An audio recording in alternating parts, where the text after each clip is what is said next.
Ese día comenzó como cualquier otro en mi vida de jubilada. El sol entraba por las rendijas de la cortina de mi habitación en la casa que construí con mi difunto esposo aquí en Vila Mariana, en Sao Paulo. A mis 68 años, ya me había acostumbrado a la tranquila rutina, al silbido de la tetera por la mañana, al ruido lejano de los coches en la avenida cercana. Nunca imaginé que aquel miércoles cambiaría por completo el rumbo de mi existencia, transformando a una madre amorosa en alguien capaz de trazar una venganza meticulosa. Soy Elena Silva, profesora jubilada tras 35 años enseñando química en la escuela pública del barrio. Viuda desde hace 2 décadas, desde que mi esposo, Carlos, falleció en un supuesto accidente de coche. Crié a mis 2 hijos sola, con todo el amor y dedicación que una madre puede ofrecer. Beatriz, mi hija menor, se graduó, se casó y se mudó a Ribeirão Preto. Gustavo, mi hijo mayor, volvió a vivir conmigo después de su turbulento divorcio hace 3 años. Fue entonces cuando comenzó mi pesadilla, aunque no quería ver las señales. Esa mañana, mientras me preparaba para ducharme, noté algo extraño. Las alfombrillas antideslizantes que siempre mantuve en el baño no estaban allí. Pensé que tal vez la limpiadora las había guardado en otro lugar después de la limpieza del día anterior. No le di mucha importancia. Ese fue mi primer error. Cuando pisé el suelo frío y mojado, sentí que mi cuerpo perdía el equilibrio. Intenté agarrarme del lavabo, pero mis dedos envejecidos no lograron aferrarse a la porcelana con suficiente fuerza. La caída fue rápida y dolorosa. Escuché el chasquido antes de sentir el dolor punzante que invadió mi pierna derecha. Grité pidiendo ayuda. El baño estaba al final del pasillo, lejos de la habitación de Gustavo. Me arrastré por el suelo helado, sintiendo cada movimiento como una puñalada en la pierna. Logré alcanzar mi celular que había dejado sobre la cómoda del pasillo. Llamé a mi hijo, que contestó con voz somnolienta. «Mamá, ¿qué pasó ahora?», preguntó irritado. «Me caí en el baño, creo que me rompí la pierna». El silencio al otro lado de la línea duró más de lo que debería. Escuché un suspiro pesado antes de que respondiera. «Ya voy para allá». Esperé 15 minutos agonizantes hasta escuchar sus pasos pesados por el pasillo. Cuando me vio caída, con la pierna visiblemente deformada, su reacción no fue de preocupación inmediata. Recuerdo perfectamente la expresión que pasó por su rostro, algo entre decepción y cálculo frío. Fue solo un instante, pronto reemplazado por una máscara de hijo preocupado. «Voy a llamar a una ambulancia, mamá». «No te muevas». En el hospital, los médicos confirmaron una fractura expuesta en la tibia, necesitando cirugía inmediata. El doctor Paulo Mendes, un ortopedista de mediana edad con ojos amables, me explicó los procedimientos mientras me preparaban para la cirugía. Me preguntó cómo había caído, si la casa tenía escaleras, si vivía sola. En ese momento lo interpreté como una preocupación médica estándar por una paciente mayor. Solo más tarde entendería que sospechaba de algo más siniestro. Después de la cirugía, estuve 2 días en la UCI antes de ser trasladada a una habitación. Gustavo aparecía en los horarios de visita, siempre trayendo flores que sabía que eran del jardín de nuestra propia casa. Hablaba con las enfermeras con su habitual encanto, el mismo que usaba para conseguir préstamos de amigos que nunca pagaba. Todos lo consideraban un hijo dedicado. Fernanda, una enfermera de ojos atentos, parecía ser la única que no se dejaba engañar del todo. Al tercer día, me dieron de alta de la UCI. Estaba sola en la habitación cuando Gustavo llegó fuera del horario de visitas. Tenía una mirada diferente, las pupilas dilatadas que conocía bien de los tiempos en que luchaba contra su adicción a la cocaína en la adolescencia. ¿Lograste quedarte sola con tu paciente favorita?, preguntó a alguien en el pasillo con una voz melosa que no coincidía con su expresión. Cerró la puerta despacio y se acercó a mi cama. La sonrisa desapareció al instante. ¿Sabes cuánto está costando tu pequeño accidente?, siseó entre dientes. Hijo, tengo el seguro de salud, la adaptación de la casa y los medicamentos. ¿Y quién va a cuidar de ti? ¿Crees que tengo tiempo para eso? Ya no era suficiente con toda la mierda en mi vida. Ahora tengo que ser enfermera de una anciana rota. Sus palabras me golpearon como si fueran golpes físicos. Intenté explicar que podría contratar a una cuidadora con mi pensión, que no sería una carga. Fue entonces cuando se inclinó sobre mí, su rostro a centímetros del mío, y dijo las palabras que cambiarían todo. Tu vieja debería haber muerto. En ese instante su mano grande y fuerte encontró mi pierna enyesada y apretó. El dolor fue tan intenso que pensé que me desmayaría. Mordí mis labios hasta sentir el sabor metálico de la sangre para no gritar, sabiendo instintivamente que nadie vendría a ayudarme. O peor que si venían, él convertiría todo en una historia sobre una anciana confusa y delirante por los medicamentos. En ese momento, mientras lágrimas silenciosas caían por mi rostro arrugado, algo murió dentro de mí. El amor incondicional de madre que perdona todo, que comprende todo, que acepta todo. En su lugar nació algo frío y calculador, algo que nunca había sentido antes. Mientras Gustavo salía de la habitación con una sonrisa hacia el equipo médico afuera, hice una promesa silenciosa a mí misma.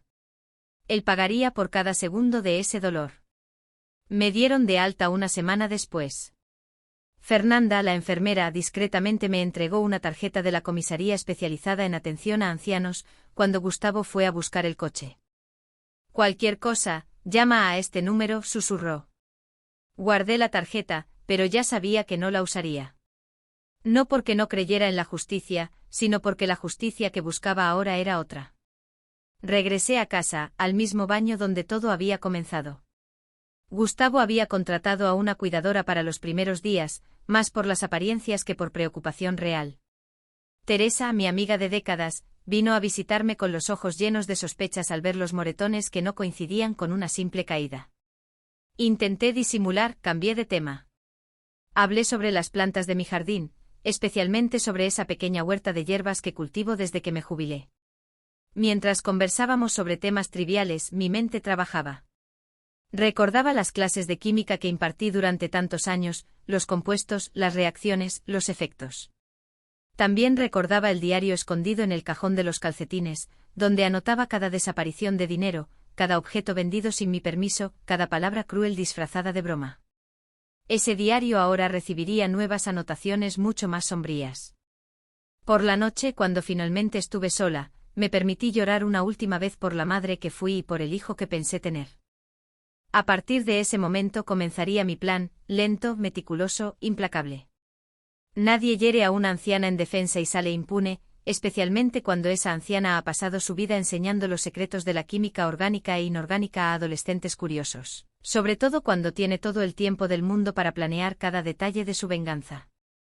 Miré las fotos en la estantería, el retrato de mi esposo, que ahora parecía observarme con un nuevo significado, el accidente que le costó la vida hace 20 años. ¿Fue realmente un accidente? Las dudas que siempre había empujado al fondo de mi mente ahora emergían con fuerza total. Y con ellas, la primera idea de lo que haría con Gustavo. Ustedes se estarán preguntando cómo una madre llega al punto de planear algo tan terrible contra su propio hijo. Créame, me lo pregunté muchas veces durante las noches insomnes que siguieron a mi regreso a casa. La respuesta no llegó de una vez, sino en fragmentos de recuerdos que había elegido ignorar a lo largo de los años. Todo comenzó de verdad, mucho antes de esa caída. Creo que los primeros signos aparecieron poco después del fallecimiento de Carlos. Gustavo tenía 22 años en ese momento, estudiaba administración y parecía un joven prometedor. Cuando su padre murió en aquel accidente en la carretera de los inmigrantes, él asumió una postura de hombre de la casa. Yo, debilitada por la pérdida repentina de mi compañero de 3 décadas, vi eso como un madurar natural ante la tragedia. Recuerdo el velorio como si fuera ayer. Mientras Beatriz, que solo tenía 15 años, y yo nos deshacíamos en lágrimas, Gustavo permanecía serio, contenido. En ese momento atribuí eso a la fuerza que quería demostrar para protegernos. Hoy sé que era algo muy diferente. En las semanas siguientes, mostró un interés extremo por los asuntos financieros, el seguro de vida, las inversiones que Carlos había dejado. Necesito entender para ayudarte, mamá, decía con esos ojos marrones tan parecidos a los de su padre. Y yo, sumida en el duelo, le entregué todos los papeles, todas las contraseñas, toda la confianza que una madre deposita en un hijo. Fue mi primer gran error. En menos de un año, nuestras inversiones habían disminuido considerablemente. Gustavo explicaba que el mercado estaba volátil, que había hecho inversiones más seguras, que no debía preocuparme. Yo, que siempre había manejado las cuentas de la casa mientras Carlos estaba vivo, ahora me veía completamente ajena a nuestras finanzas. Algo dentro de mí cuestionaba, pero la voz de la madre, que no quiere ver los defectos de su hijo, era más fuerte. Me dedicaba por completo a las clases de química y a criar a Beatriz, que sufría mucho por la ausencia de su padre. Gustavo se graduó, consiguió un trabajo en una corredora de valores y se mudó. Durante casi 15 años, mantuvimos una relación aparentemente normal. Venía a los almuerzos de domingo, traía regalos caros en fechas especiales, contaba sobre viajes e inversiones exitosas. Se casó con Patricia, una chica bonita y educada que parecía genuinamente enamorada de él. Solo cuando me jubilé a los 63 años, comencé a organizar los documentos antiguos y me di cuenta de la magnitud del daño. Gran parte del dinero que Carlos había dejado había desaparecido en inversiones que Gustavo nunca podía explicar bien. La casa donde vivíamos, que estaba a mi nombre, era prácticamente el único patrimonio que quedaba intacto. Lo confronté durante un almuerzo familiar. Su reacción fue explosiva. Me acusó de ingratitud. Dijo que se había sacrificado para cuidar de mí y de Beatriz, que yo estaba volviéndome senil. Patricia, su esposa, parecía incómoda, mirando fijamente el plato. Beatriz, que ya vivía en Ribeirão Preto con su esposo, intentó calmar los ánimos por teléfono al enterarse de la discusión. Él debe tener sus razones, mamá. Gustavo siempre nos ha cuidado, decía ella, que aún mantenía la imagen del hermano protector. 3 meses después de ese enfrentamiento, Gustavo apareció en mi puerta con 2 maletas. Patricia había pedido el divorcio, acusándolo de agresión. Él lo negaba rotundamente, diciendo que ella lo engañaba y fabricaba historias para quedarse con el apartamento. Una vez más, el instinto materno prevaleció. Abrí mi casa para él, ofreciéndole la antigua habitación donde pasó su adolescencia. Es temporal, mamá. Solo hasta que resuelva esta situación y encuentre un lugar para mí. Prometió. Lo temporal se convirtió en permanente. Pronto me di cuenta de que Gustavo ya no trabajaba en la corredora. Lo habían despedido por razones que nunca aclaró del todo. Pasaba los días en casa, siempre al teléfono, siempre con excusas sobre entrevistas de trabajo que nunca se concretaban. El dinero de mi pensión, que antes era suficiente para mi modesta subsistencia, ahora apenas cubría los gastos del hogar con otro adulto que consumía mucho y no contribuía en nada. Pequeños objetos comenzaron a desaparecer. Primero un broche de oro que Carlos me había regalado en nuestro aniversario de 15 años. Luego la pulsera de plata que heredé de mi madre. Gustavo siempre tenía una explicación. Debió caerse cuando saliste. Quizás la empleada doméstica lo guardó en otro lugar. Estás muy olvidadiza, mamá. Y empecé a dudar de mi propia cordura. ¿Acaso realmente estaba olvidando cosas? ¿La edad estaba afectando mi memoria? Comencé a anotar todo en un diario. No solo los objetos que desaparecían, sino también las conversaciones que teníamos, los retiros que hacía del banco, los medicamentos que tomaba. Las noches se volvieron particularmente difíciles. Gustavo salía y regresaba de madrugada, muchas veces alterado por el alcohol, a veces con los ojos vidriosos, que conocía bien de sus tiempos de juventud problemática. Golpeaba puertas, escuchaba música alta, gritaba por teléfono. Cuando le pedía educadamente que hiciera menos ruido, la respuesta siempre era agresiva. Esta casa también es mía. Haré lo que quiera. Si no estás satisfecha, es tu problema. Los vecinos comenzaron a mirarme con pena. Don Antonio, que vivía en la casa de al lado desde hacía más de 30 años, una vez se acercó a mí en el jardín mientras cuidaba mis plantas. Doña Elena, si necesita ayuda, solo llame. No merece pasar por esto.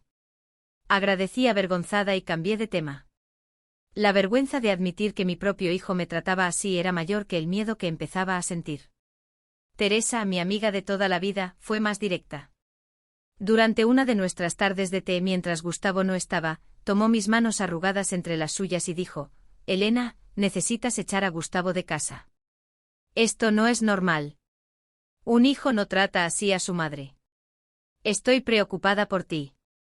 Lo defendí automáticamente. Está pasando por un momento difícil. El divorcio o el desempleo, necesita mi apoyo. Teresa sacudió la cabeza, inconforme. ¿Y quién te apoya a ti? ¿Quién cuida de ti? Los moretones en tu brazo. Fue él, ¿verdad? Tiré de la manga de la blusa para cubrir los hematomas. Me golpeé con la esquina de la mesa. Mentí sabiendo que ella no me creería. Aquellas marcas eran del día anterior, cuando Gustavo me apretó el brazo con fuerza exigiendo dinero para salir con sus amigos. Las cosas empeoraron cuando empecé a recibir llamadas de cobranza. Descubrí que Gustavo había hecho préstamos a mi nombre falsificando mi firma. Cuando lo confronté, su reacción fue aterradora. Lanzó una silla contra la pared, rompiendo un marco de fotos con la imagen de papá. No eras tan preocupada por el dinero cuando yo me encargaba de todo después de que papá murió. Ahora que necesito ayuda, le das la espalda a tu único hijo, hombre. Esa noche cerré la puerta de mi habitación por primera vez. Escuché sus pasos en el pasillo durante horas, su respiración pesada al otro lado de la puerta, golpes ocasionales en la madera. No dormí ni un minuto. A la mañana siguiente actuó como si nada hubiera pasado. Preparó el café, sonrió, preguntó si necesitaba algo de la farmacia. Ese cambio repentino de comportamiento era quizás lo más perturbador de todo. Nunca sabía que Gustavo encontraría, el hijo agresivo y violento, o el hombre encantador que engañaba a todos con su sonrisa. Fue en ese tiempo que empecé a notar otros cambios sutiles en la casa. Objetos fuera de lugar, puertas que estaba segura de haber cerrado y que encontraba abiertas, medicamentos que tomaba regularmente y que parecían tener efectos más fuertes de lo normal. Comencé a sospechar que Gustavo alteraba mis medicamentos, tal vez añadiendo tranquilizantes para mantenerme dócil y confundida. El jardín se convirtió en mi refugio. Pasaba horas entre mis plantas, especialmente cuidando la pequeña huerta de hierbas medicinales que mantenía desde mi jubilación. Allí, con las manos en la tierra, me sentía conectada con algo más grande que el miedo que ahora dominaba mis días. Recordaba las clases de química orgánica que impartía, el asombro de los alumnos al descubrir el poder transformador de las sustancias naturales. No imaginaba que ese conocimiento sería mi salvación y la perdición de Gustavo. Una semana antes del accidente en el baño, escuché una conversación telefónica que cambió todo. Gustavo hablaba en el patio, creyéndose solo mientras yo regaba las plantas en la terraza oculta por los helechos colgantes. ¿Ya dije que lo voy a resolver? Sí. La anciana tiene la casa. Vale al menos 1,5 millones. Bien ubicada. No va a vender por su propia voluntad. Ya lo intenté. Hay ese asilo en Tucurubi, muy barato. Solo necesito su firma. Interdicción. Quizás. Estoy dándole medicamentos en la comida. Pronto parecerá loca de verdad. Mi corazón se aceleró, pero me mantuve inmóvil, respirando lo más silenciosamente posible. Cuando entró fingí estar dormida en el sillón. Esa noche no toqué la cena que insistió en preparar. Tiré la comida por la ventana del baño cuando él no miraba. En los días siguientes empecé a preparar mi propia comida, alegando que quería retomar viejas recetas.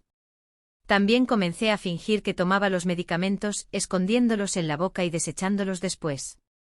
Mi mente se volvió más clara, confirmando mis sospechas de que me estaba drogando. Fue en ese contexto que llegué a aquella fatídica mañana.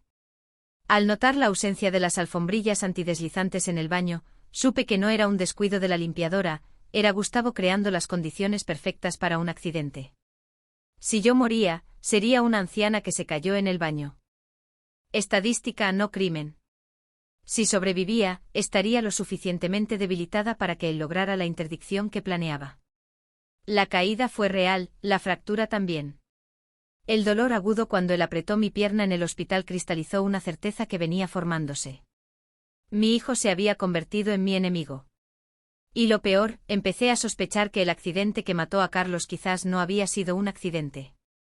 Recordé detalles de aquella época que había ignorado. Cómo Gustavo insistió en que su padre usara su coche ese día, alegando que el suyo estaba en el taller. Cómo fue él quien identificó el cuerpo, impidiendo que yo viera a Carlos una última vez. Cómo los frenos fallaron justo en una curva peligrosa de los inmigrantes después de una acalorada discusión entre padre e hijo sobre dinero en la cama del hospital. Mientras las enfermeras entraban y salían de la habitación, tomé mi decisión. Si Gustavo podía planear fríamente deshacerse de su propia madre, yo podía planear mi supervivencia y mi venganza. Él no imaginaba que la profesora de química jubilada, a quien veía como una anciana inútil, sería su peor pesadilla. El día del alta hospitalaria, Fernanda, la enfermera que siempre me miraba con atención especial, me ayudó a entrar en la silla de ruedas. Mientras Gustavo firmaba los últimos papeles en el mostrador, ella susurró: ¿Tiene a dónde ir? No necesita volver a casa con él. Sonreí serenamente. No te preocupes, querida. Sé exactamente lo que estoy haciendo y lo sabía desde antes. En el camino a casa, mientras Gustavo conducía quejándose del tráfico de Sao Paulo, mi mente trabajaba a 1000 por hora. Las plantas de mi jardín, mis conocimientos de química, el diario donde registraba todo, el contacto de la delegación especializada que Fernanda me había dado, todas las piezas comenzaban a encajar. Al llegar a casa en Vila Mariana, miré la fachada familiar con otros ojos. Ya no era solo el hogar que construí con Carlos y donde crié a mis hijos. Era el tablero donde se desarrollaría un juego mortal entre madre e hijo. Un juego que estaba decidida a ganar, sin importar el costo. Esa noche, mientras Gustavo roncaba en la habitación de al lado, probablemente exhausto tras celebrar con amigos el éxito de su plan, abrí mi viejo libro de química orgánica. Las páginas amarillentas contenían el conocimiento acumulado de décadas de estudio y enseñanza. Pasé al capítulo sobre alcaloides y sus efectos en el sistema nervioso central. Una sonrisa involuntaria se dibujó en mis labios al pensar en las hermosas belladonas que cultivo en el fondo del jardín, lejos de las miradas curiosas. No imaginas lo que tu vieja madre es capaz de hacer, hijo mío, murmuré al silencio de la noche, mientras la luna proyectaba sombras inquietantes a través de la ventana. La primera semana tras mi regreso del hospital fue una prueba de paciencia y astucia. Gustavo interpretaba perfectamente el papel de hijo dedicado cuando había testigos cerca. Contrató a una cuidadora, doña Jurema, una señora de Minas Gerais, con manos gentiles y ojos cansados, para que estuviera conmigo durante las tardes. Él mismo se aseguraba de ayudarme por las mañanas y noches, siempre que vecinos o conocidos pudieran ver. «Mamá, ¿necesitas ayuda para levantarte?», preguntaba en voz alta cuando Teresa o don Antonio estaban presentes. El tono meloso contrastaba con el fuerte apretón en mi brazo, dejando marcas que escondía con blusas de manga larga, incluso en el calor de febrero en Sao Paulo. Pero cuando estábamos solos, la máscara caía. ¿Hasta cuándo tendré que hacer de enfermero? Esto me está costando una fortuna, se quejaba, lanzando el plato de comida sobre la mesa de noche con tanta fuerza que a veces la sopa caliente salpicaba en mi regazo. La frase que pronunció en el hospital debía haber muerto con su viejo, resonaba constantemente en mi mente. Más doloroso que la fractura expuesta en la tibia era reconocer que aquel a quien abracé en mis brazos deseaba mi muerte. En los momentos de soledad, me permitía llorar en silencio, no por el hijo que tenía, sino por el hijo que creí haber criado. En una tarde particularmente difícil, cuando el dolor en el hueso en recuperación parecía perforar mi alma, doña Jurema me trajo un té de manzanilla. Sus manos arrugadas, no muy diferentes de las mías, temblaban levemente al sostener la taza. «Perdona la intromisión», dijo ella, sentándose al borde de la cama, «pero he cuidado de muchos ancianos. Sé reconocer cuando algo no está bien». Mantuve la mirada fija en la ventana, observando el jazmín que planté cuando nació Beatriz. «No sé de qué hablas, Jurema», respondí, intentando sonar convincente. Ella suspiró profundamente. Mi madre también lo negaba. Hasta el día en que mi hermano la empujó escaleras abajo, no sobrevivió para contar la historia. Aquellas palabras me golpearon como una descarga eléctrica. Me volví para mirarla, encontrando en sus ojos marrones el mismo miedo que debía habitar en los míos. «¿Tienes el número de la comisaría especializada?», preguntó, bajando aún más la voz. «Lo tengo», admití. «Finalmente». La enfermera del hospital me lo dio. Jurema pareció satisfecha. «Bien, úsalo cuando estés lista. Estaré aquí si necesitas un testigo». Esa noche soñé con Carlos. Estábamos en nuestro lugar favorito, el mirador del Parque de la Aclimacao, observando el atardecer. Él me miraba con esos ojos que siempre me hacían sentir la mujer más amada del mundo. «Él me mató y ahora quiere matarte a ti, Elena», dijo Carlos en el sueño. Su voz distante como el eco de un recuerdo. «No dejes que eso suceda». Desperté sobresaltada, con el corazón acelerado y una certeza creciendo en mi pecho. Las sospechas sobre la muerte de Carlos, que había enterrado junto con su cuerpo, resurgieron con fuerza total. Los frenos que fallaron en esa curva de los inmigrantes, el coche prestado, la discusión sobre dinero la noche anterior. Saqué mi diario del cajón de los calcetines y comencé a reconstruir la línea del tiempo. Carlos había descubierto que Gustavo había tomado dinero prestado a su nombre, usando documentos falsificados. Lo confrontó durante la cena. Gustavo negó vehementemente, llorando y jurando su inocencia. Carlos, siempre firme pero justo, le dio un ultimátum.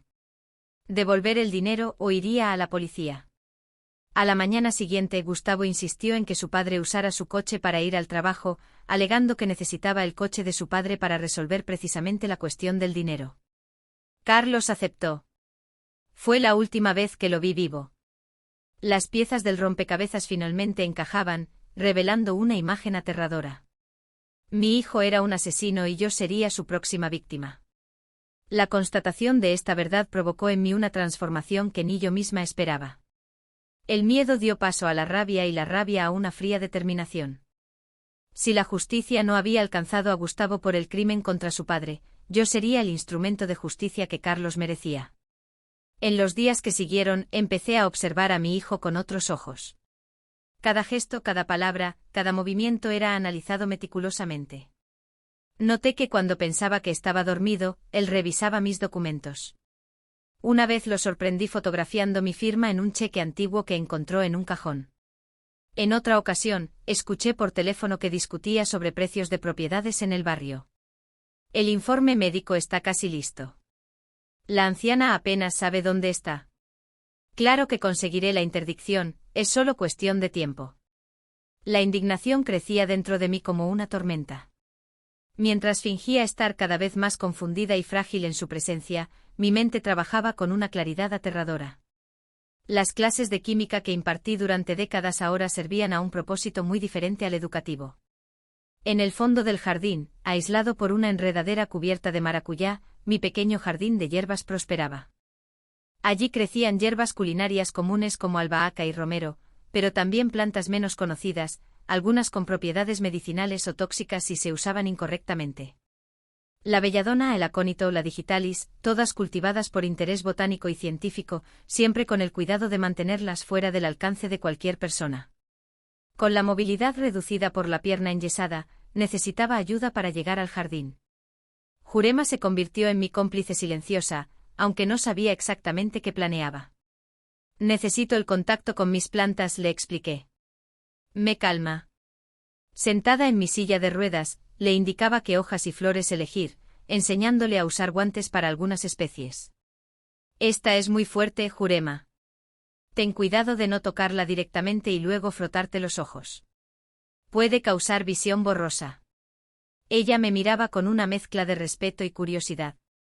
Usted realmente entiende de estas cosas, ¿verdad? Mi abuela también conocía el poder de las plantas. Decía que podían curar o matar, dependiendo de quién las usara. Sonreí pensando que la sabiduría popular a veces contiene más verdad que muchos tratados científicos. Su abuela tenía razón. El conocimiento es una herramienta. Depende de las manos que lo manipulan. Por la noche, cuando todos dormían, maceraba cuidadosamente las hojas recolectadas, separándolas en pequeños frascos que escondía en el fondo falso de una antigua caja de costura. Cada extracto estaba etiquetado solo con símbolos que solo yo comprendía. La oportunidad para iniciar mi plan llegó cuando cumplí un mes de recuperación. Gustavo estaba cada vez más impaciente con mi presencia. Se quejaba del dinero gastado en medicamentos, de la comida especial que necesitaba por los medicamentos, del espacio que mi silla de ruedas ocupaba en la sala. No aguanto más esta situación, gritó una noche después de que Jurema se había ido. Eres un peso muerto en esta casa, una carga inútil. Yo lo observaba sentada en el sillón de la sala, sin mostrar ninguna reacción. Eso lo enfurecía aún más. ¿Me estás escuchando o ya estás tan senil que no entiendes lo que digo? Mantuve la expresión vacía, como si sus palabras no me afectaran. En realidad, cada insulto alimentaba la llama de la venganza que crecía dentro de mí.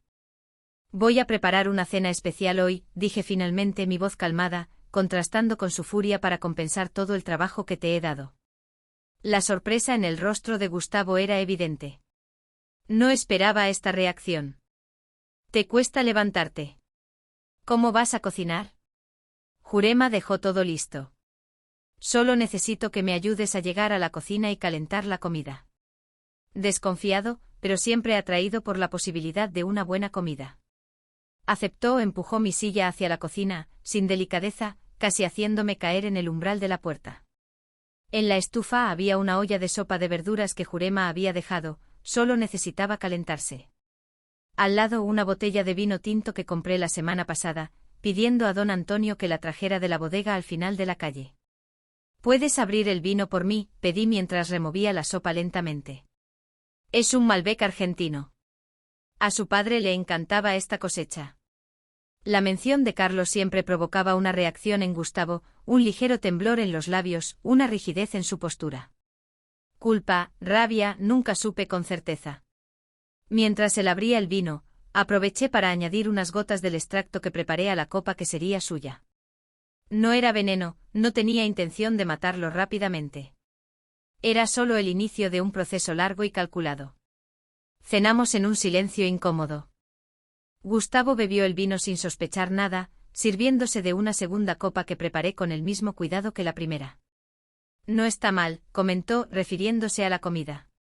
Por un instante vislumbré al niño que fue un día, elogiando tímidamente mi platillo. «Me alegra que te haya gustado», respondí sintiendo una punzada de tristeza por el hijo que perdí mucho antes de esa noche. A la mañana siguiente Gustavo despertó con un leve dolor de cabeza y náuseas, atribuyéndolo al vino, sin sospechar que era el primer signo de lo que vendría. En las semanas siguientes mantuve la rutina de preparar cenas especiales de vez en cuando, siempre con vino, siempre con pequeñas dosis de los extractos que iba alternando cuidadosamente. Los síntomas comenzaron a aparecer gradualmente. Fatiga inexplicable, dolores musculares, temblores ocasionales en las manos. «Debe ser estrés», dijo él tras consultar a un médico que no encontró nada raro en los exámenes iniciales. Paralelamente comencé a tomar notas detalladas sobre todo en mi diario. No solo sobre las sustancias que administraba y sus efectos, sino también sobre cada acto de crueldad que Gustavo cometía contra mí. Las palabras, los empujones disfrazados, las amenazas veladas, cada entrada estaba fechada y descrita con precisión científica. Un día, cuando él salió, Teresa vino a visitarme. Nos sentamos en el jardín, disfrutando del sol de un otoño que comenzaba. «Elena, pareces diferente», observó, estudiando mi rostro con atención. Pero decidida, sonreí serenamente. «La vida nos enseña a lidiar con las adversidades, ¿no es así? Y Gustavo, sigue siendo difícil». Miré las rosas que Carlos había plantado hace décadas, aún floreciendo magníficamente.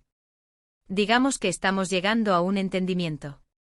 Teresa no insistió en el tema, pero noté que percibía el cambio en la dinámica entre mi hijo y yo. Mientras yo parecía más fuerte, él comenzaba a mostrar signos de fragilidad física. Pasaron los meses y el plan continuaba en marcha. Gustavo se deterioraba lentamente sin entender lo que sucedía. Consultó médicos, se hizo exámenes, tomó vitaminas y suplementos. Nada revertía el proceso misterioso que consumía su salud. La ironía de la situación no me escapaba. Él, que había planeado deshacerse de mí por considerarme una carga, ahora dependía cada vez más de mis cuidados. Los papeles se habían invertido de manera casi poética. En una noche particularmente fría de julio, cuando el invierno en Sao Paulo mostraba su lado más duro, Gustavo colapsó en la sala. Cayó al intentar levantarse del sofá, sus piernas no respondían como debían. Yo, que ya había quitado el yeso y caminaba con la ayuda de un bastón, lo observé un momento antes de llamar a una ambulancia. En el hospital, el mismo donde fui tratada meses atrás, el doctor Paulo Méndez nos atendió. Me reconoció de inmediato. «Señora Elena, ¿cómo está la pierna?» «Mucho mejor, doctor. Ahora es mi hijo quien necesita cuidados». El doctor Paulo examinó a Gustavo con detalle, frunciendo el ceño en concentración. Tras varios exámenes, se reunió con nosotros con una expresión preocupada. «Señor Gustavo, sus síntomas son consistentes con una condición neurológica progresiva. Necesitaremos hacer más pruebas para un diagnóstico preciso». Mi hijo parecía devastado. La posibilidad de una enfermedad degenerativa nunca había cruzado su mente. Siempre se consideró invencible, superior a los demás, especialmente a la vieja inútil que era su madre. ¿Hay cura?, preguntó con voz temblorosa. El médico dudó. Depende del diagnóstico exacto. Por ahora, recomiendo reposo y evitar el estrés. En el camino de regreso a casa, Gustavo permaneció en silencio, asimilando la nueva realidad. Yo conducía con cuidado, mi pierna aún no completamente recuperada, pero lo suficientemente funcional para presionar los pedales. «¿Te gusta esto, verdad?», dijo de repente, su rostro contorsionado en una expresión de odio. Verme así, débil, finalmente podía vengarse de tener que cuidar de mí. La ironía de la acusación casi me hizo reír. No tenía idea de lo acertado que estaba. «No seas ridículo», respondí con calma. «Soy tu madre. Solo quiero lo mejor para ti». La mentira fluyó fácilmente de mis labios. Una parte de mí observaba con distanciamiento clínico en lo que me había convertido. Una mujer capaz de envenenar lentamente a su propio hijo mientras fingía preocupación. Sin embargo, otra parte recordaba vívidamente el dolor en mi pierna rota, las palabras crueles, los años de abuso psicológico y el posible asesinato de Carlos. Esa noche, mientras Gustavo dormía un sueño inquieto, me senté en la terraza observando la luna llena que iluminaba el jardín. Las sombras de las plantas danzaban con la suave brisa, creando patrones hipnóticos en el suelo de piedra. «Carlos», susurré a la noche. «¿Reconocerías a la mujer en la que me he convertido?». No esperaba respuesta, pero sentí una extraña paz envolviéndome, como si de alguna manera mi marido aprobara mi búsqueda de justicia. A la mañana siguiente tomé una decisión. Era hora de acelerar el proceso. No por impaciencia, sino porque Gustavo comenzaba a mostrar signos de sospecha. Lo encontré buscando en mi habitación cuando pensé que estaba descansando. Buscaba algo, tal vez pruebas de lo que le estaba sucediendo. La fase final del plan necesitaba ser implementada. El diario, las grabaciones que hice secretamente de sus amenazas, los documentos falsificados con mi firma que encontré en su habitación, todo sería utilizado en el momento adecuado. Mientras preparaba el desayuno, añadiendo una dosis más concentrada del extracto al jugo de naranja de Gustavo, reflexioné sobre el camino que me trajo hasta aquí, de profesora respetada a viuda vulnerable, de madre abusada a vengadora metódica. Cada versión de mí misma fue moldeada por las circunstancias y las decisiones mías y de los demás. Era hora de que su vieja muriera. Estas palabras pronunciadas con tanto odio en aquella habitación del hospital sellaron el destino de Gustavo. No imaginaba que al intentar destruir a su madre, en realidad estaba liberando una fuerza que ni yo misma sabía que poseía. Hay momentos en la vida que nos transforman por completo. Para algunas personas es el nacimiento de un hijo, para otras la pérdida de un ser querido. En mi caso fue el instante en que comprendí que mi propio hijo deseaba mi muerte. Cuando entendí eso, algo cambió dentro de mí. La profesora dedicada, la madre amorosa, la viuda resignada. Todas esas versiones de Elena dieron paso a una mujer que yo misma no reconocía en el espejo. Los días pasaban y la condición de Gustavo empeoraba gradualmente. Los médicos confundidos recetaban medicamentos que solo trataban los síntomas, nunca la causa que no podían identificar. ¿Cómo podrían? La ciencia busca explicaciones naturales. Y lo que sucedía con mi hijo no tenía nada de natural. Aquella mañana de agosto, mientras la típica niebla del invierno paulista cubría el jardín, observé a Gustavo intentando servirse café. Sus manos temblaban tanto que la taza se le escapó, rompiéndose en el suelo de la cocina. «Mierda», gritó frustrado, intentando agacharse para recoger los trozos, pero sus piernas flaquearon. Me acerqué con calma apoyada en mi bastón.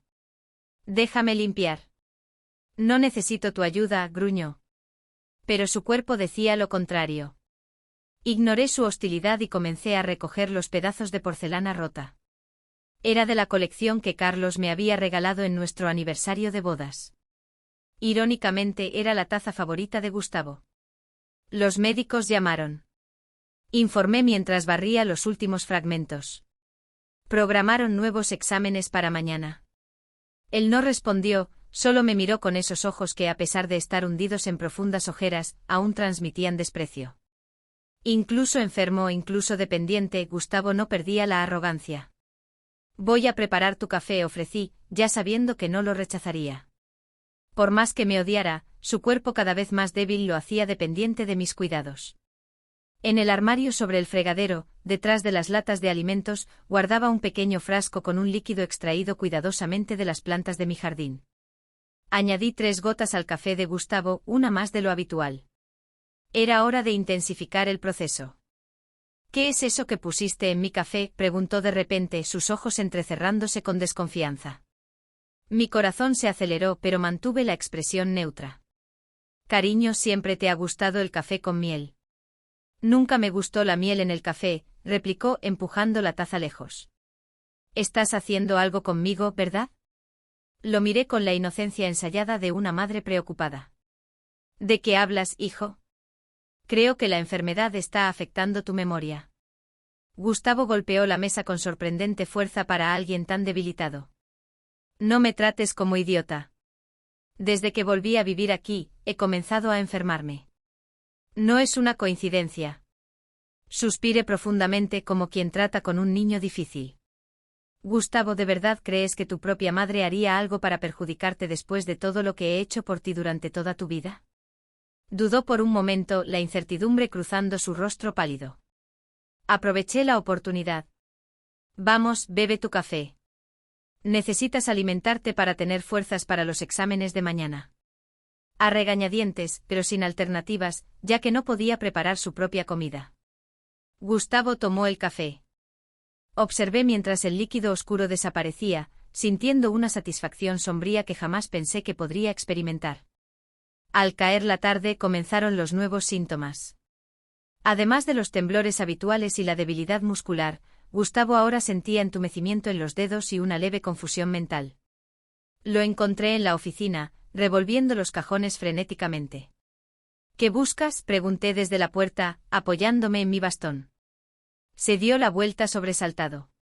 Mis documentos, los papeles del coche. Sonreí por dentro. No había documentos allí. Los había retirado semanas antes, junto con otros papeles importantes que él guardaba. Deben estar en tu habitación, sugerí. ¿Quieres que te ayude a buscar? No, respondió bruscamente, pasándome de largo hacia el pasillo, su hombro chocando intencionadamente con el mío, casi derribándome. Me apoyé en la pared para no caer, observándolo alejarse con pasos inseguros. El bastón en mi mano, que antes era símbolo de fragilidad, ahora representaba mi persistencia quebrada, pero no vencida. Esa noche, mientras organizaba los frascos escondidos en el fondo falso de la caja de costura, reflexioné sobre el camino que estaba tomando. No era solo venganza por lo que Gustavo me había hecho o por lo que sospechaba que había hecho a Carlos. Era justicia por todas las veces que abusó del amor incondicional que siempre le ofrecí. El teléfono sonó, interrumpiendo mis pensamientos. Era Beatriz, mi hija, llamando desde Ribeirão Preto. Mamá, ¿cómo van las cosas? ¿Y Gustavo? Beatriz no sabía la magnitud de la situación. Hablábamos poco desde que se mudó. Y Gustavo siempre se encargaba de pintar un cuadro perfecto en las raras veces que ella llamaba o visitaba. ¿Estamos bien, querida? Mentí odiándome por ello, pero sabiendo que era necesario. Tu madre vieja aquí recuperándose de la pierna y tu hermano cuidando de mí. Qué bien, respondió ella, y pude sentir el alivio en su voz. Estaba preocupada. Hace tiempo que no puedo hablar con Gustavo en su celular. Está ocupado con los proyectos, improvisé. Ya sabes cómo es tu hermano, siempre metido en 1000 cosas. Tras unos minutos de charla superficial, nos despedimos con la promesa de que vendría a visitarnos pronto cuando su trabajo lo permitiera. Colgué el teléfono con un peso en el corazón. Beatriz no merecía verse envuelta en esta historia sórdida. Ella aún creía en el hermano amoroso que la defendía de los matones en la escuela, que le enseñaba a andar en bicicleta, que secaba sus lágrimas tras los primeros desengaños amorosos. ¿Cómo explicarle que ese Gustavo ya no existía? Si es que alguna vez existió realmente.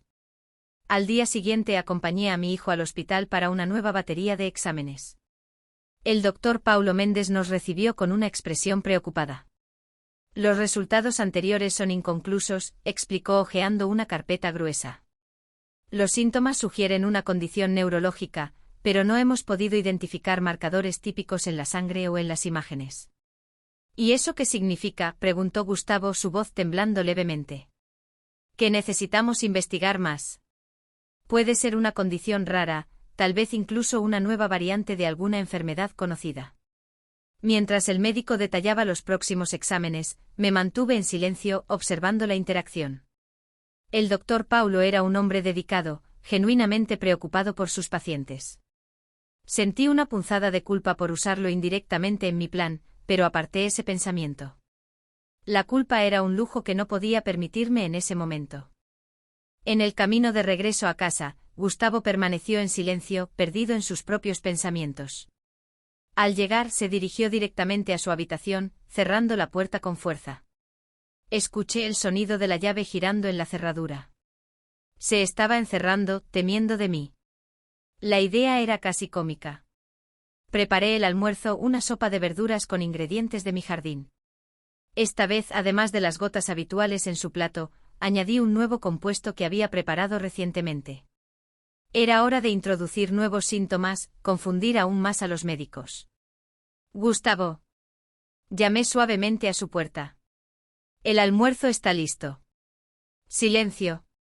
Volví a golpear. No tengo hambre, respondió finalmente con la voz apagada tras la puerta. Necesitas alimentarte. El médico dijo que una nutrición adecuada es fundamental para tu tratamiento. Después de unos segundos, escuché la llave girando. Gustavo abrió la puerta, los ojos inyectados como si hubiera estado llorando. Algo que no veía desde su infancia. ¿Por qué haces esto?, preguntó su voz, un susurro ronco. ¿Hacer qué? Preparar el almuerzo para mi hijo enfermo, respondí manteniendo la fachada. Me estudió durante un largo momento como si intentara ver a través de mí, a la mujer en la que realmente se había convertido.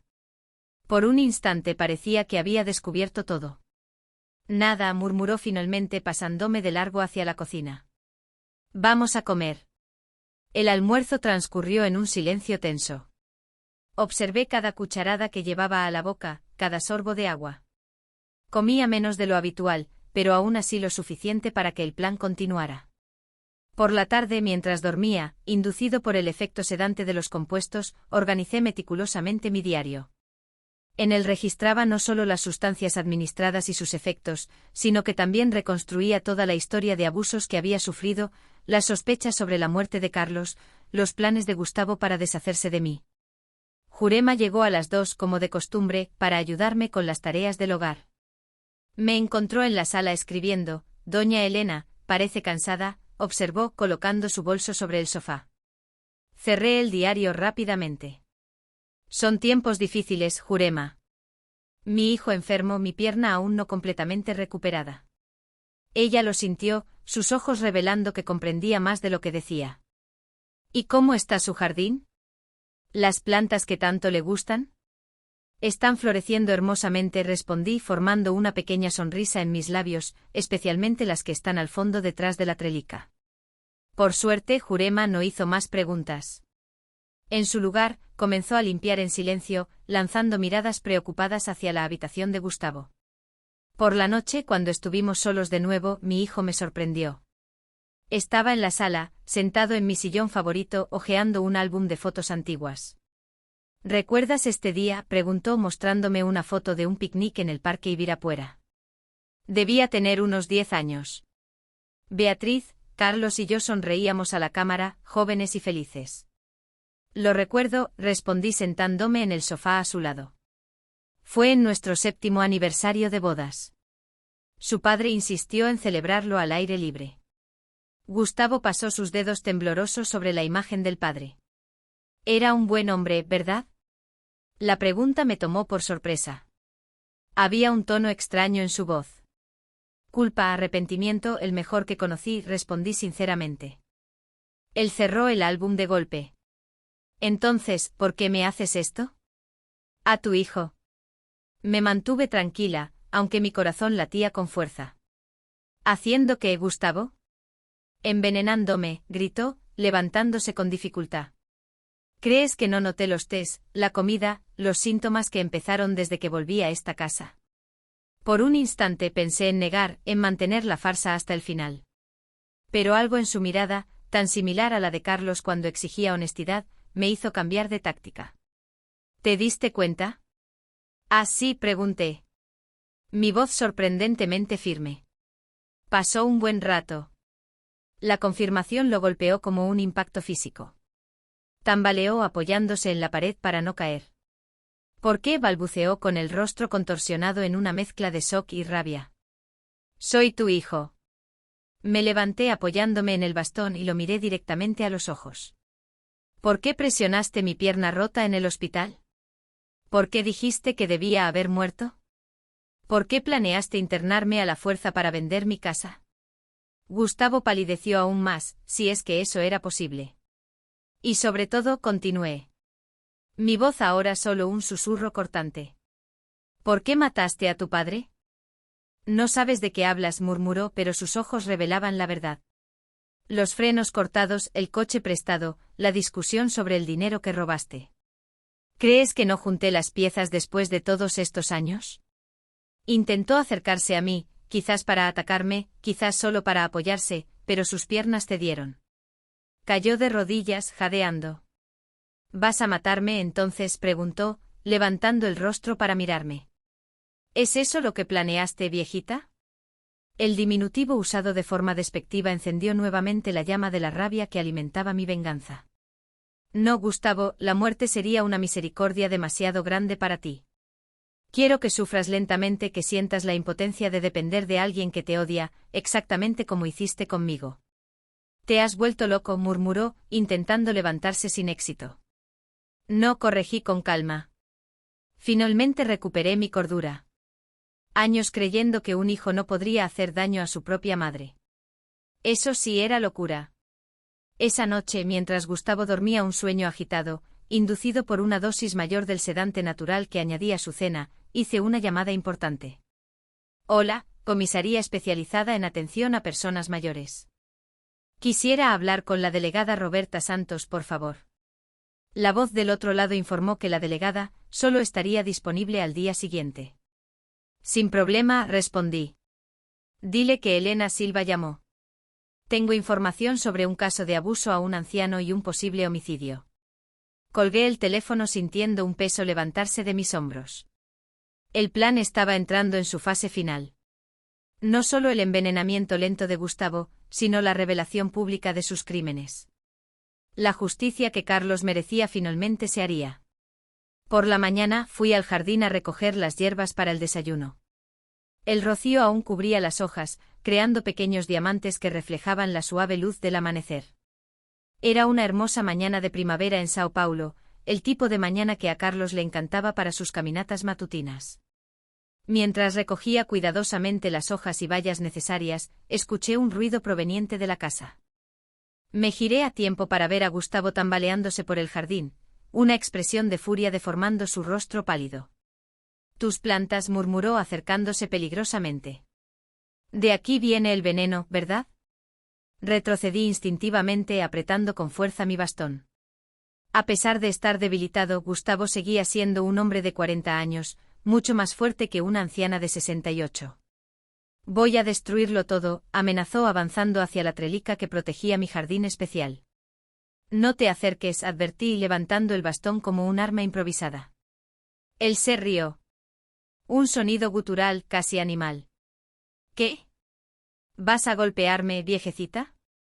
Antes de que pudiera responder, arrancó una rama de belladona, las bayas negras brillando peligrosamente bajo el sol de la mañana. ¿Es esto lo que has estado usando? Parece inofensivo. Gustavo, suéltalo.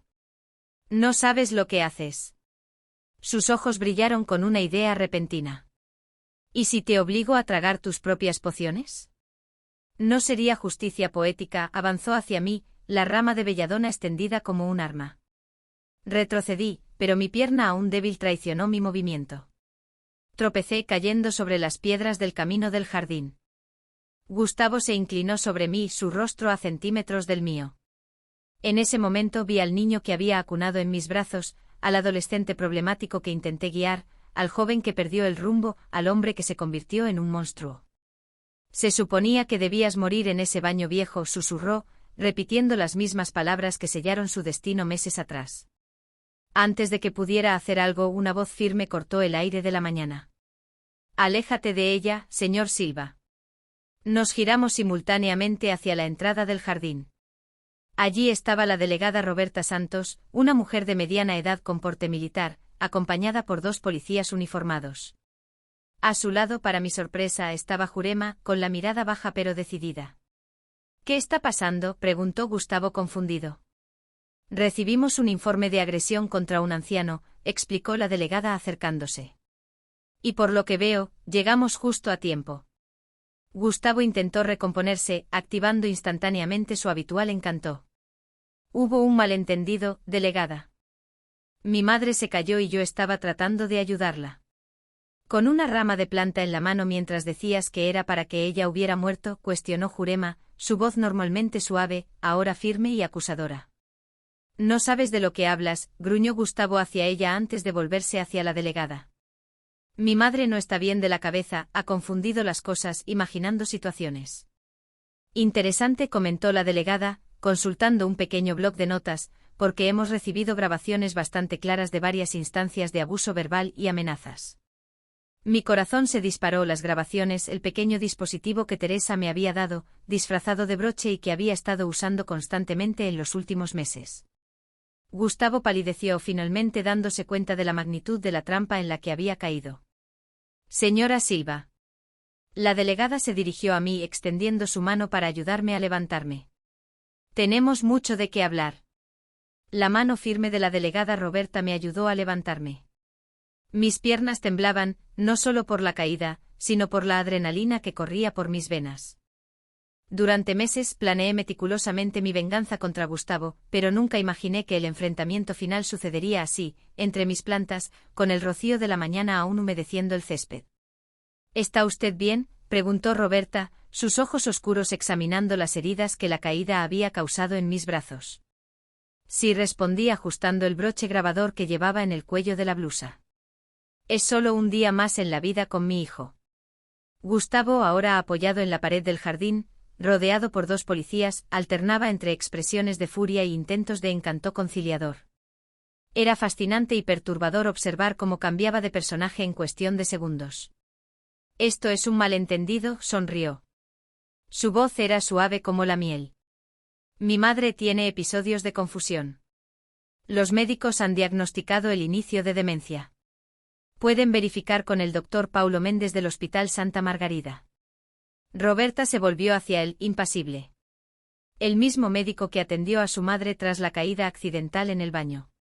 El mismo que notó los moretones inconsistentes con una simple caída. Ya hemos hablado con él, señor Silva. Vi cómo la sonrisa de Gustavo titubeó por un instante. No esperaba eso. Señora Elena, continuó la delegada, volviéndose hacia mí. Encontramos su diario, como indicó en su llamada. Lo necesitaremos como evidencia. Asentí, sintiendo una mezcla de alivio y aprensión. El diario contenía todo, no solo los abusos de Gustavo, sino también mi propia venganza meticulosa a través de las plantas. ¿También yo sería arrestada por esto? Como si leyera mis pensamientos, Roberta se inclinó y susurró, solo entregamos las páginas relevantes al caso de abuso. El resto, digamos que cayó en manos comprensivas. Una ola de gratitud me invadió. En algún momento de todo este proceso, mi historia había tocado a esta mujer que ahora me protegía, aun sabiendo parte de la verdad. Lo llevaremos a la comisaría para que rinda declaración, anunció Roberta en voz alta. Señora Silva, usted también deberá acompañarnos. Gustavo, dándose cuenta de que su encanto no funcionaba, cambió a la agresividad. Esto es ridículo. Ella es la que me ha envenenado. Mírenme. Estoy enfermo desde hace meses y todo comenzó cuando volví a vivir aquí. Los policías intercambiaron miradas escépticas, claramente interpretando eso como otro intento desesperado de defenderse. Señor Silva, tendrá la oportunidad de presentar sus alegaciones en la comisaría, respondió uno de ellos fríamente. Mientras conducían a mi hijo hacia el coche patrulla, Jurema se acercó a mí. Sus ojos estaban llenos de lágrimas. Señora Elena, perdóneme por haber hecho esto sin avisar, pero cuando esa chica de la comisaría me mostró las grabaciones y me contó sobre el plan de su hijo para internarla a la fuerza, tomé sus manos entre las mías. Hiciste lo correcto, Jurema. Gracias. Ella asintió, secándose una lágrima. Usted es una buena persona que ha pasado por cosas terribles. Nadie merece lo que ese hombre le hizo. ¿Una buena persona, dices? Mientras entraba en el coche de policía para ir a la comisaría, esa frase resonaba en mi mente: una buena persona envenenaría lentamente a su propio hijo, aunque él lo mereciera. En la comisaría, el proceso fue agotador. Declaraciones, formularios, fotografías de los moretones antiguos y recientes que Gustavo había dejado en mi cuerpo. Roberta manejó todo con un profesionalismo impresionante, tratándome con una dignidad que no había experimentado en mucho tiempo. En un momento determinado, mientras esperaba en una sala de reuniones, la puerta se abrió y entró una joven que no veía desde hacía casi un año. Mi corazón casi se detuvo. Beatriz, susurré, casi sin poder creerlo. Mi hija corrió a abrazarme, su cuerpo temblando en sollozos. Mamá, ¿por qué no me dijiste? ¿Por qué enfrentaste esto sola? Le acaricié el cabello, tan parecido al mío cuando tenía su edad. Para protegerte, mi amor. Siempre idealizaste a tu hermano. No quería destruir eso. Se apartó secándose las lágrimas con el dorso de las manos. La delegada me contó todo. Las grabaciones. Dios mío, mamá. ¿Cómo pudo hacerte eso? ¿Y papá, de verdad crees que no necesitaba responder? Mis ojos dijeron todo lo que Beatriz necesitaba saber. Quiero que sepas, dijo ella, sosteniendo mis manos con firmeza. Que estoy aquí ahora. Voy a cuidar de ti. Nunca más enfrentarás nada sola.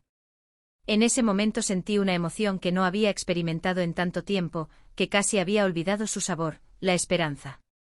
Pero la saga aún no había terminado. Después de horas en la comisaría, nos informaron que Gustavo sería detenido temporalmente mientras continuaban las investigaciones. El caso del abuso en mi contra estaba prácticamente cerrado con las evidencias de las grabaciones y el diario, pero la sospecha sobre la muerte de Carlos, 20 años atrás, requeriría una investigación más profunda. Vamos a reabrir el caso del accidente de tu marido, explicó Roberta, basándose en sus declaraciones y en algunas inconsistencias en el informe original que logramos localizar. ¿Después de 20 años?, pregunté sorprendida. No hay prescripción para homicidio doloso, respondió ella, sus ojos revelando determinación. Si tu hijo realmente sabotó ese coche, lo descubriremos. Al salir de la comisaría, ya pasaban de las 8 de la noche.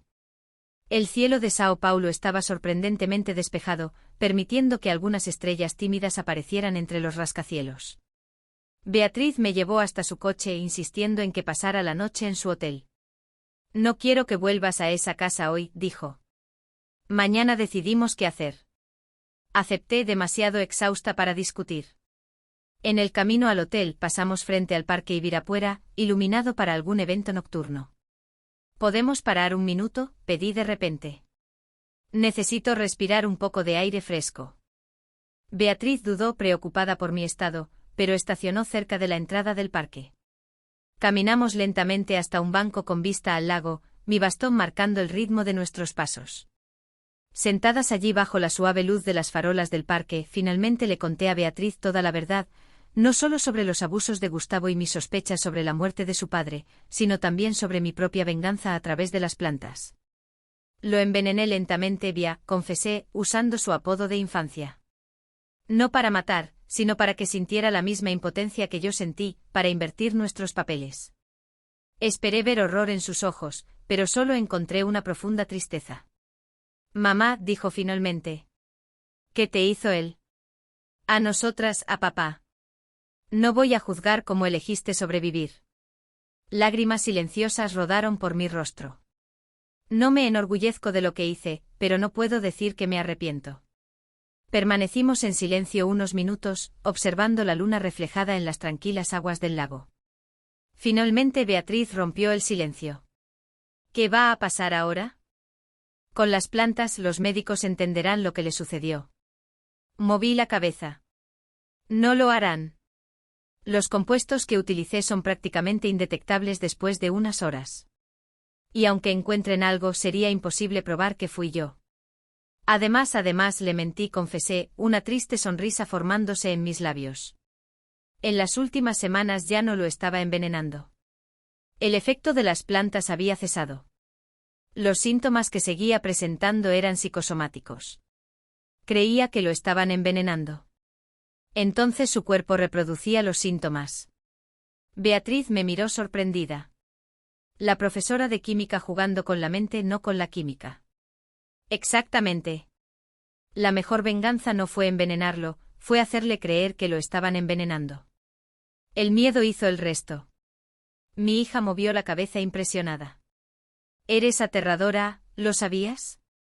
Por primera vez en meses me reí genuinamente. Una vieja profesora de química de secundaria. ¿Quién lo imaginaría? El día siguiente trajo más revelaciones. Acompañadas de Roberta, fuimos a la casa donde vivía con Gustavo. La delegada quería verificar personalmente algunas evidencias mencionadas en mi declaración.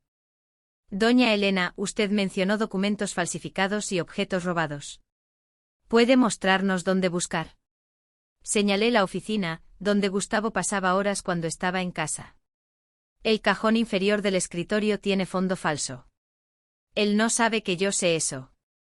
Los investigadores encontraron exactamente lo que había descrito, copias de mi firma, documentos de préstamos, tasaciones de la casa para la venta, incluso un borrador de solicitud de interdicción judicial. Pero el descubrimiento más impactante llegó cuando examinaron la computadora de Gustavo. Entre sus archivos encontraron una carpeta protegida llamada Padre. Dentro, fotos del coche accidentado de Carlos, anotaciones sobre cómo sabotear frenos y, lo más incriminador, un correo electrónico enviado a un mecánico clandestino semanas antes del accidente, preguntando específicamente cómo hacer que pareciera una falla accidental. Dios mío, murmuró Beatriz, mirando las evidencias con horror. Roberta cerró la carpeta con expresión grave. Es suficiente para reabrir el caso oficialmente y con eso no saldrá de la prisión tan pronto. Mientras los policías continuaban buscando, pedí permiso para ir al jardín. Necesitaba despedirme de mis plantas, no solo de las hierbas medicinales y ornamentales, sino especialmente de aquellas que habían sido mis cómplices silenciosas. El jardín estaba exuberante esa mañana de primavera. Las rosas que Carlos plantó florecían intensamente, como si celebraran la justicia que finalmente se acercaba. Toqué delicadamente las hojas de la belladona, de la digital, del acónito, plantas potentes que en las manos adecuadas podían curar o matar. Doña Elena, llamó Jurema acercándose tímidamente. Ella había venido a ayudar con la búsqueda, identificando objetos y explicando la rutina de la casa a los investigadores. Hola, Jurema, sonreí, indicando el espacio en el banco de piedra a mi lado. Ven, siéntate un rato. Ella obedeció, ajustando nerviosamente el delantal que insistía en usar incluso cuando no estaba trabajando. Quería agradecerte, dijo, mirando sus propias manos. Por no contarme todo. Si hubiera sabido lo que realmente hacías con las plantas, habría estado en una situación difícil. Asentí, comprendiendo.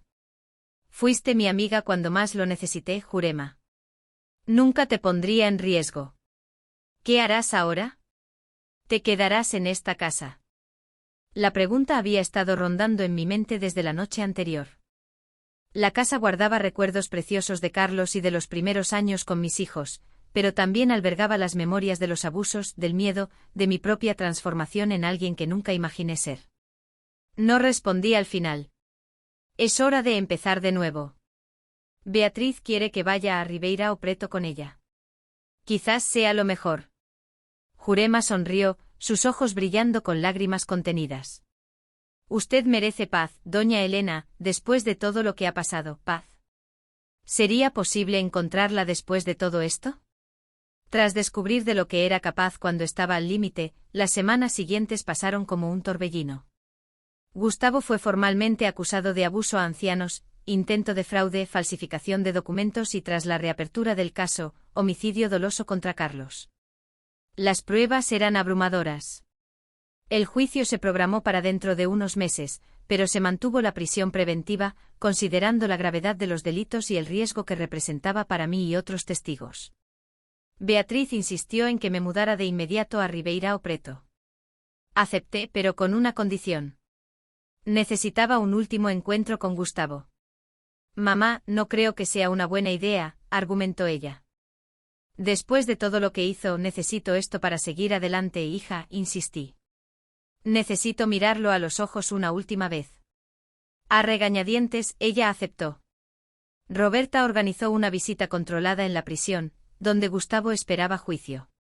Cuando entré en la sala de visitas, casi no reconocí a mi hijo. Solo 2 meses de prisión habían transformado al hombre arrogante y controlador en una sombra pálida y desaliñada.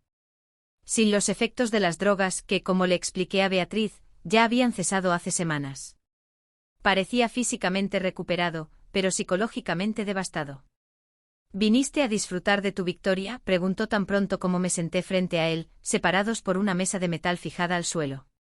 No, Gustavo, vine a despedirme. Se rió amargamente. La viejecita vengativa logró lo que quería, ¿verdad? Yo en prisión, tú libre. Toda la herencia para Beatriz. ¿Mataste a tu padre? Interrumpí. Mi voz baja pero firme. Él también intentó matarme. ¿Qué esperabas? ¿Que simplemente aceptara y muriera en silencio? Por primera vez vi algo diferente en sus ojos. No rabia ni desprecio, sino un destello de miedo genuino. ¿Cómo lo descubriste?, preguntó finalmente. Sobre el coche, sobre el padre. Soy tu madre, Gustavo. Te llevé en mi vientre, te amamanté, te crié. Conozco cada expresión de tu rostro. Siempre supe en el fondo de mi corazón que había algo mal en ese accidente. Solo no quería creerlo. Desvió la mirada, fijando un punto invisible en la pared detrás de mí. Iba a denunciarme. Descubrió sobre el dinero que tomé prestado usando su nombre. Dijo que era una vergüenza, que nunca sería la mitad del hombre que él era. Entonces lo mataste. Fue un accidente, protestó, sus ojos encontrando los míos de nuevo. Solo quería asustarlo, hacer que los frenos fallaran un poco para que chocara suavemente con algo y entendiera que me necesitaba. No imaginé que sería en una curva de los inmigrantes. Sentí un profundo cansancio invadiéndome. Tantos años de dudas, de sospechas enterradas, para finalmente escuchar la confesión que parte de mí siempre supo que era verdadera. ¿Y en cuanto a mí?, pregunté, ¿también sería un accidente? La caída en el baño, los medicamentos adulterados, el plan de internarme a la fuerza. Gustavo bajó la cabeza, incapaz de mirarme a los ojos. Te has convertido en un problema, siempre cuestionando, siempre observando. Iba a casa, necesitaba el dinero. ¿Entonces merecía morir? No. Exclamó, levantando el rostro. Por un segundo vi al niño que un día amé incondicionalmente. No quería que muriera, solo quería controlar la situación. Controlar. Siempre fue así con Gustavo. Controlar al padre que lo criticaba. Controlar a la madre que empezaba a cuestionar. Controlar el dinero, la casa, las narrativas. ¿Sabes por qué realmente vine aquí hoy?, pregunté, inclinándome ligeramente hacia adelante. Me miró con curiosidad, ¿para decirme que me perdonas? Sus cejas se levantaron en genuina sorpresa. ¿Qué? ¿No por lo que me hiciste a mí o a tu padre? Eso le corresponde a la justicia juzgar. Me perdono a mí misma por haberte amado tanto que me volví ciega a tus defectos. Por haberte protegido de las consecuencias tanto tiempo que pensaste que podías hacer lo que quisieras. Me levanté apoyándome en el bastón que ahora rara vez necesitaba usar, pero que se había convertido en un símbolo de mi resistencia. Adiós, Gustavo. No nos volveremos a ver. Me di la vuelta para salir, pero su voz me detuvo en la puerta. ¿Realmente me envenenaste o era todo psicológico, como dicen ahora los médicos? Lo miré por encima del hombro, permitiéndome una pequeña sonrisa enigmática. ¿Qué respuesta te haría sentir más cómodo? Lo dejé con esa duda. Una última lección de la profesora al alumno que nunca aprendió. 3 meses después me mudé definitivamente a Ribeirão Preto. Beatriz y su esposo me ayudaron a encontrar un pequeño apartamento cerca de su casa, con un balcón soleado perfecto para un nuevo jardín. Esta vez solo con plantas ornamentales y hierbas culinarias. El juicio de Gustavo resultó en condena por todas las acusaciones, 25 años de prisión, sin posibilidad de progresión de régimen por crímenes considerados atroces. Encontré un nuevo propósito dando clases de jardinería a personas mayores en el centro comunitario local. Allí compartía mi conocimiento sobre plantas, su lado beneficioso, claro, y ayudaba a otros de mi edad a encontrar alegría en las pequeñas cosas, como el florecer de una flor o el aroma de albahaca recién cosechada. En una tarde particularmente agradable de otoño, mientras tomaba té en el balcón con Teresa, que había venido de Sao Paulo a visitarme, me preguntó algo que muchos probablemente se cuestionaban, pero nadie tenía el valor de preguntar. Helena, ¿te arrepientes de haber hecho lo que hiciste con él? Contemplé la pregunta mientras observaba un colibrí visitando los hibiscos que planté. La vida sigue su curso a pesar de todo. Sabes, Teresa, a los 68 años descubrí una verdad que muchos nunca perciben. Todos somos capaces de oscuridad cuando somos empujados al límite. La diferencia está en cómo elegimos vivir después de enfrentar esa oscuridad. Ella lo sintió comprendiendo más de lo que mis palabras decían. No me enorgullezco de lo que hice, continué, pero tampoco puedo decir que me arrepiento. Fue lo que necesité hacer para sobrevivir, no solo físicamente, sino para preservar algo esencial dentro de mí que Gustavo intentó destruir, mi dignidad, mi autonomía. ¿Y ahora?, preguntó ella. ¿Puedes ser feliz después de todo esto? Miré el cielo infinito de Ribeirão Preto, tan diferente del horizonte limitado por los edificios de Sao Paulo. Una sonrisa genuina se formó en mis labios.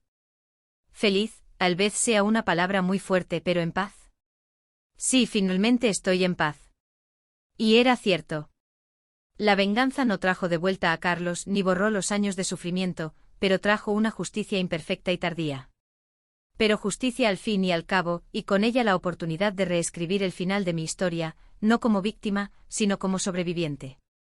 ¿Sabes lo que siempre decía Carlos?, comenté mientras servía más té para las dos. ¿Qué? Que envejecer no es para los débiles. Creo que tenía razón, pero no de la manera que él pensaba. La vejez me dio algo que nunca tuve en mi juventud. El valor de luchar por mí misma, cueste lo que cueste. Levanté mi taza en un brindis silencioso al cielo, donde imaginaba que Carlos me observaba con aprobación, por el hombre que amé, por el hijo que perdí y por la mujer que me convertí a través de este oscuro pero necesario viaje. Así que, queridos míos, así termina mi historia. De profesora de química a vengadora, de madre amorosa a sobreviviente decidida. Muchos pueden juzgarme por lo que hice, pero hasta que camines con los mismos zapatos desgastados de una anciana abusada por su propio hijo, no sabrás lo que es sentir que el suelo se desvanece bajo tus pies, cuando aquel que tú trajiste al mundo dice, era para que hubieras muerto, vieja, mientras aprieta tu pierna rota. La vida me enseñó que justicia y venganza son conceptos que a veces se confunden, especialmente cuando el sistema falla en proteger a los más vulnerables. Cuando mi Carlos murió en aquel accidente hace 20 años, algo dentro de mí ya sospechaba la verdad, pero elegí ignorarlo. Ese fue mi primer error. Cuando Gustavo volvió a casa tras su divorcio, elegí creer que necesitaba mi ayuda, no que me estaba convirtiendo en su próxima víctima. Ese fue mi segundo error, pero el error que no cometí fue aceptar en silencio el destino que él había planeado para mí. Cuando descubrí que mi propio hijo quería internarme a la fuerza para vender mi casa, cuando me di cuenta de que las caídas accidentales estaban cuidadosamente orquestadas, cuando junté todas las piezas del macabro rompecabezas que era nuestra relación, decidí que no sería solo otra estadística de violencia contra ancianos. Mi jardín, que siempre fue mi refugio, se convirtió en mi arma. Los conocimientos de química que dediqué toda mi vida a enseñar a jóvenes se convirtieron en mi defensa. Y el diario donde registraba cada abuso, cada plan, cada sustancia utilizada se convirtió en mi salvación y, eventualmente, en la condena de Gustavo. Lo que más me entristece al recordar este viaje no es lo que hice, sino en lo que me vi forzada a convertirme. Ninguna madre debería tener que protegerse de su propio hijo. Ninguna anciana debería temer por su vida en su propia casa. Ninguna mujer debería recurrir a medidas extremas solo para garantizar su dignidad y supervivencia. Cuando pienso en todas las otras Helenas que hay, ancianas que silenciosamente soportan abusos de hijos, nietos, cuidadores, siento un nudo en el corazón. ¿Cuántas no tienen el conocimiento de plantas que yo tenía? ¿Cuántas no cuentan con una Jurema, una Teresa, una delegada Roberta en sus vidas? ¿Cuántas sucumben silenciosamente con sus historias jamás contadas? Hoy, a mis 70 años, viviendo en Ribeirão Preto, cerca de mi Beatriz, dando clases de jardinería a otros ancianos, intento transformar mi experiencia en algo positivo. Comparto sutilmente señales de alerta de abuso. Animo a mis alumnos a mantener su independencia. Enseño sobre las propiedades medicinales de las plantas, solo las medicinales. Claro. Gustavo cumple su condena en una prisión estatal. 25 años por abuso a ancianos, fraude, falsificación y el asesinato de Carlos. A veces me pregunto si piensa en mí, si entiende lo que me llevó a hacer lo que hice. Probablemente no. Personas como él rara vez desarrollan esa capacidad de autorreflexión. El perdón que le ofrecí en esa última visita a la prisión no fue tanto por él, sino por mí. Necesitaba liberarme del odio que me consumía, que amenazaba con convertirme permanentemente en la mujer calculadora que envenenó a su propio hijo. Esa no era yo, solo era quien necesité ser temporalmente para sobrevivir. La paz que encontré ahora no borra las cicatrices, tanto físicas como emocionales. Mi pierna nunca se recuperó completamente de esa caída y mi corazón jamás sanará del todo de la traición de mi primogénito. Pero hay una serenidad en saber que sobreviví, que no permití que me destruyeran, que encontré fuerza donde solo había fragilidad. Si estás viendo esto y te identificas con alguna parte de mi historia, ya sea como víctima o testigo de abuso a ancianos, te pido que no te quedes callado. Hay recursos, hay personas que se preocupan, hay comisarías especializadas. No esperes a ser forzado a extremos como yo lo fui. Busca ayuda, mientras aún sea posible seguir un camino menos sombrío que el mío. Y si conoces a algún anciano que muestre señales de abuso, hematomas inexplicables, cambios repentinos de comportamiento, miedo a familiares, no dudes en intervenir. Una llamada a las autoridades puede salvar una vida. Una conversación delicada puede abrir puertas a la liberación. A veces, todo lo que una persona como yo necesitaba era alguien que creyera, que no desestimara mis quejas como confusión de anciana o exageración de vieja. Agradezco profundamente a quienes dedicaron su tiempo a escuchar mi historia hasta el final. No fue fácil revivir esos momentos, exponer mis acciones, confesar tanto la victimización como la venganza.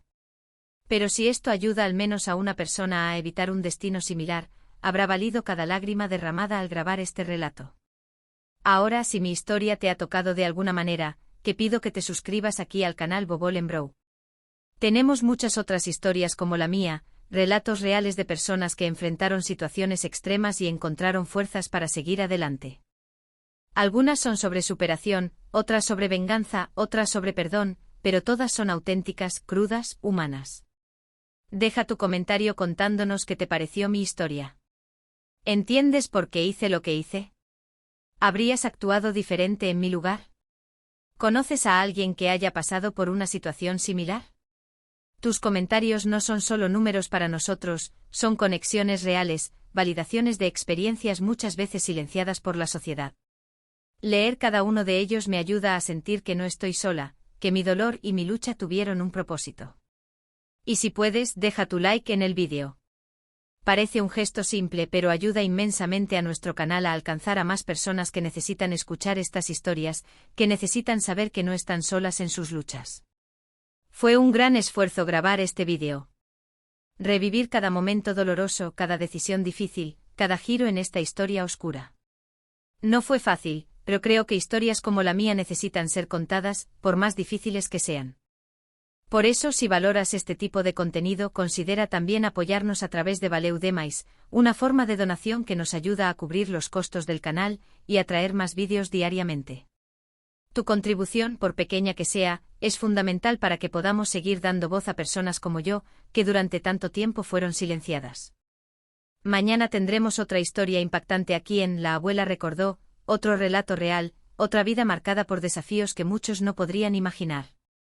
Así que activa la campanita para no perderte ningún vídeo.